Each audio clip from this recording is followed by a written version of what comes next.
बाळांनो, बाल सवंगडीमध्ये तुमचं स्वागत आहे। आज मी तुम्हाला चंद्राच्या वर जो डाग दिसतो सस्यासारखा त्याची कथा सांगणार आहे की तो डाग कसा पडला। तर खूप खूप वर्षापूर्वीची गोष्ट आहे।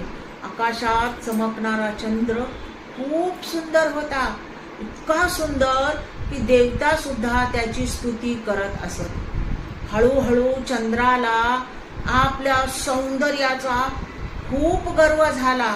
तो मनात म्हणू लागला, मीच सर्वात सुंदर आहे, माझ्यापेक्षा सुंदर कोणीच नाही। हळूहळू चंद्राची घमेंड वाढू लागली। एक दिवस आकाशात एक छोटासा ससा उड्या मारत फिरत होता। त्याने चंद्राला पाहिलं आणि आनंदाने म्हणाला, चंदामामा चंदामामा, तुम्ही किती सुंदर दिसता, मी तुमच्याकडे येऊ शकतो का? चंद्राने घमंडीत उत्तर दिलं, तू एवढासा छोटा ससा माझ्याकडे? आधी स्वतःला आरशात बघ, मग माझ्याकडे ये आणि मला बोल। ससा खूप दुखी झाला, पण तो काहीच बोलला नाही। तेव्हा जवळच एक ऋषी ध्यान करत बसले होते। त्यांनी चंद्राची घमंडीची वाक्य ऐकली। ऋषींनी मनात विचार केला, चंद्राला सौंदर्याचा घमंड झाला आहे, सौंदर्यावर गर्व करणं योग्य नाही, चंद्राला धडा शिकवला पाहिजेच। ऋषींनी सशाला जवळ बोलवले आणि म्हणाले, बाळा बाळा, तू दुखी होऊ नकोस, तू खूप दयाळू आहेस आणि दयाळूपणा हीच सुंदरता आहे। ससा हसला।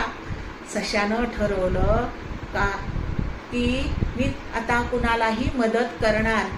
मग काय झालं, काही दिवसांनी खूप उष्णता पडली, पृथ्वीवरील पाणी संपलं, पृथ्वीवरचे प्राणी तहानेने त्रस्त झाले। मग सशाने ठरवलं होतं ना, त्याप्रमाणे त्यानं ठरवलं की आता आपण सगळ्यांना मदत करायचं। मग तो धावत धावत प्राण्यांसाठी पाणी शोधू लागला। तो थकला पण थांबला नाही। हे पाहून ऋषी खूप आनंदी झाले।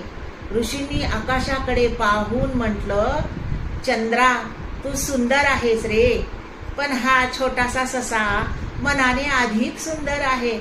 असं म्हणून ऋषींनी आपल्या शक्तीने सस्याची छाया चंद्रावर उमटवली। चंद्राला त्याची चूक समजली। मग तो लाजला आणि म्हणाला, आता मी कधीच गर्व करणार नाही आणि या छोट्या सस्याला नेहमी माझ्या सोबत ठेवेन। तेव्हापासून बाळांनो, जेव्हा तुम्ही चंद्राकडे पाहता तेव्हा त्यात तुम्हाला सशाचा डाग दिसतो का नाही बाळांनो? सशाचा डाग चंद्रावरती।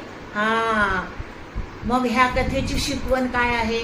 मी प्रत्येक कथेची तुम्हाला काहीतरी शिकवण देत आहे, काहीतरी त्याच्यातून बोध तुम्ही शिकायसारखं सांगत आहे। तर ह्याच्यात काय आहे, तर सुंदरतेपेक्षा चांगलं मन मोठं असतं। कधीही गर्व करू नका, गर्वाचं घर केव्हाही रिकामच होतं। इतरांना मदत करणे हा खरा चांगुलपणा आहे। बाळांनो, आता तुम्हाला काय करायचंय, माझ्या चॅनलला लाईक करा, शेअर करा, सबस्क्राईब करा। धन्यवाद।